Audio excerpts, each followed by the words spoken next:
Agora, a gente vai falar um pouco sobre migração e fluxo gênico e de que maneira esse fator evolutivo pode influenciar nas frequências gênicas das populações. Isso é uma coisa que é bem óbvia, né? Se a gente for pensar que as populações se movimentam, né, de um lado para o outro e que eventualmente alguns indivíduos de uma população vão para outra população e vice-versa, com a entrada e saída desses indivíduos, entram e saem alelos de uma população. E isso acaba gerando uma alteração na constituição das populações genéticas envolvidas, especialmente se elas forem bem diferentes com relação a determinados genes, certo? Então, normalmente a gente observa melhor os efeitos em populações grandes, né? E locais que tenham barreiras geográficas, ou então espécies que tenham barreiras comportamentais, ou sociedades com barreiras socioculturais, políticas e religiosas pouco acentuadas, certo? Onde a gente possa observar o fluxo gênico. Existe uma diferença entre migração e fluxo gênico, e a gente precisa pontuar isso.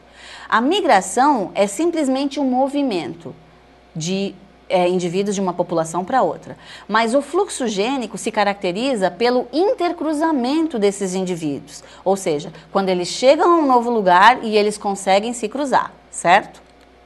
Bem, com relação ao efeito da migração, então, ele depende das diferenças nas frequências gênicas entre as populações, certo? Se uma população tinha 100% de um alelo e 0 do outro, e alguns indivíduos de uma população que também tinha 100% de um alelo e 0 do outro migram, não vai ter mudança nenhuma nessa população. Agora, ao contrário, se elas forem bem diferentes quanto à sua constituição genética, isso vai mudar bastante com a mistura desses genes, né? E isso pode, então, modificar as frequências gênicas e por isso a gente chama a migração de um fator evolutivo, né? Por exemplo, no caso de São Paulo, né, ou de uma cidade que fosse composta só por eurodescendentes e que tivesse um isolado japonês com 10% da população total da cidade, e se eu tivesse miscigenação completa, então imaginem o seguinte, eu estou estudando o alelo D, que é o alelo para o RH negativo, e o alelo T, que é o alelo à insensibilidade gustativa da feniltiureia, tá? Então, em eurodescendentes, D é 0,3 e T é 0,49. E em japoneses, D é 0,05 e T é 0,35. Percebam, as diferenças são bem grandes entre as duas populações. Então, quando essa população de japoneses chegou nessa outra cidade, isso afetou as frequências alélicas após a mistura. E após a mistura, então, D passou a ser 0,27 e T passou a ser 0,48, certo? De 0,49 passou a 0,48 e de 0,34 passou a 0,27.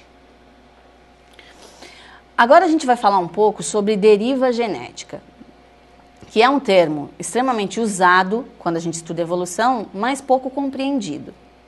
Vamos esclarecer isso hoje. Quando a gente fala de deriva, a palavra em português significa dizer que a gente não tem rumo. Quando um barco vai à deriva, um barco vai sem rumo, certo? Então, quando a gente tem deriva genética, o que a gente tem é que as frequências gênicas de uma população, elas estão sem rumo. A gente não sabe para que lado elas vão pender. Por exemplo, se eu sei o valor adaptativo de um determinado alelo, e se eu sei que o azão é mais vantajoso que o azinho, eu posso prever ao longo das gerações que o azão vai aumentar em frequência e o azinho vai diminuir, certo? Se eu conheço as frequências gênicas das populações migrantes e emigrantes e eu consigo saber quanto de uma vai entrar na outra, eu consigo perceber e prever para que lado as frequências vão pender. Agora, quando eu tenho a deriva genética, eu não consigo fazer nenhuma previsão a respeito do destino que as frequências gênicas vão tomar ao longo das gerações. Ou seja, eu não consigo prever a frequência dos alelos nas populações, certo? E é isso que a gente chama de acaso atuando na evolução, certo? É uma força não direcional, porque como a gente não pode prever a direção, a gente simplesmente diz que os alelos, eles têm a sua frequência oscilando, né? Como é que isso acontece? Ele tem um efeito maior em populações de tamanho pequeno ou em populações isoladas, né? Em populações grandes, esse efeito é praticamente insignificante, tá? Por que isso? Porque a gente já viu que as populações pequenas, elas vão ter poucos indivíduos se reproduzindo, certo? E como a gente já viu que uma geração é sempre uma amostragem da geração anterior, quanto maior a minha população, maior a chance de eu amostrar corretamente essa população. Quanto menor a população, maior a chance de eu ter uma amostragem infiel, certo? É a mesma coisa que eu jogar 2 vezes uma moeda para cima e cair cara só, ou se eu jogar 100 vezes uma moeda para cima e só cair cara. No primeiro caso, eu não vou desconfiar da moeda, no segundo caso eu vou, né? Porque eu tenho um aumento do meu tamanho amostral.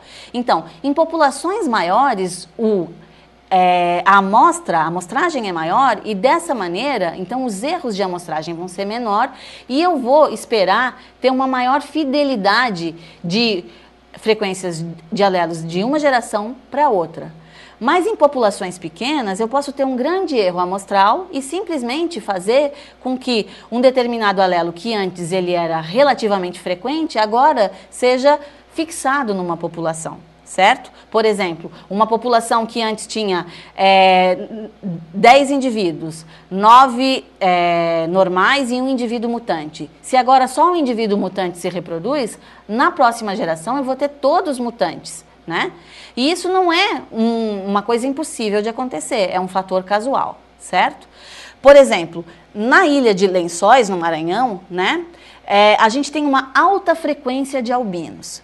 E isso é uma coisa estranha de se observar, porque no Maranhão, né, numa região extremamente tropical, ensolarada, albinos teriam um valor adaptativo muito baixo, porque eles não têm proteção nenhuma contra o sol, né? Como é que se explicaria isso, então? Pela seleção natural não se pode explicar, certo? Se explica porque, na realidade, a população da Ilha de Lençóis, no Maranhão, ela foi formada por 30 pessoas e uma delas era albina. Então, a frequência de albinismo nos lençóis maranhenses, ela é muito maior do que em qualquer outra população humana, né? Porque tinha um indivíduo em 30 que era albino, ok? Então, no passado, grupos pequenos e isolados eram bastante frequentes, né? E daí, nesse caso, a deriva ela pode ter desempenhado um papel bem importante na evolução da espécie humana, especialmente porque populações pequenas estavam evoluindo e, por força do acaso, tinha suas frequências alteradas, tá? A deriva ela pode causar a eliminação ou a fixação de um dos alelos, certo? Então, eu posso, por exemplo, em populações indígenas sul-americanas, 100% de indivíduos são do tipo sanguíneo O, ok? Alguns poucos que tinham outra tipagem sanguínea, ou A ou B, foram eliminados pelo acaso. Já em asiáticos, só 30% dos indivíduos é do tipo O.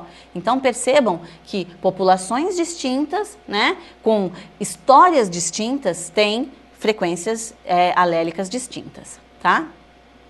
Bem, a doença de Huntington, na região do Lago Maracaibo, na Venezuela, é um outro exemplo de alelo que não é vantajoso, mas que tem uma frequência aumentada numa determinada região. Tá? Como é que acontece? Esse lago aqui na Venezuela, né, ele tem um número de pacientes com doença de Huntington muito maior do que o resto das populações mundiais, tá? A doença de Huntington, ela é uma doença degenerativa do sistema nervoso e ela é progressiva e dominante, tá ok? Como é que essa região ficou com tantos indivíduos com coreia de Huntington? Pelo efeito do fundador, tá? O que acontece? Uma pequena população de pouquíssimos indivíduos se localizou naquela região e eles se reproduziram e dentre eles tinham alguns poucos afetados.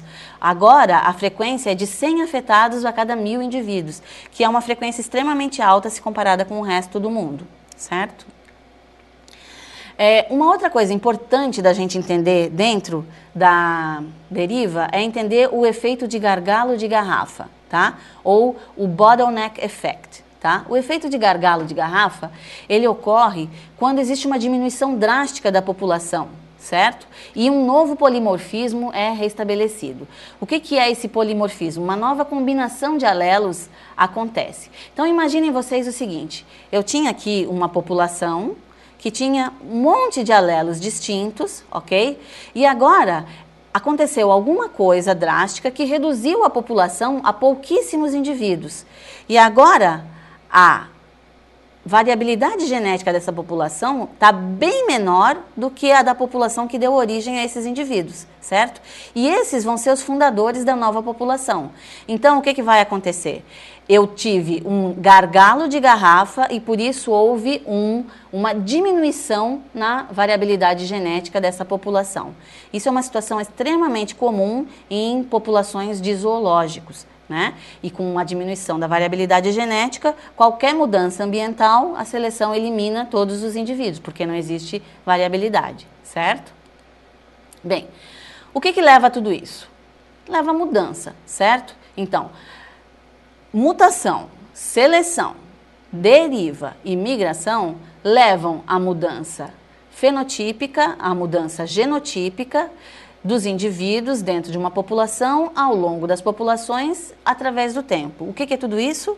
Evolução, certo? Então hoje a gente termina essa aula e depois a gente vai seguir com teorias evolutivas, ok?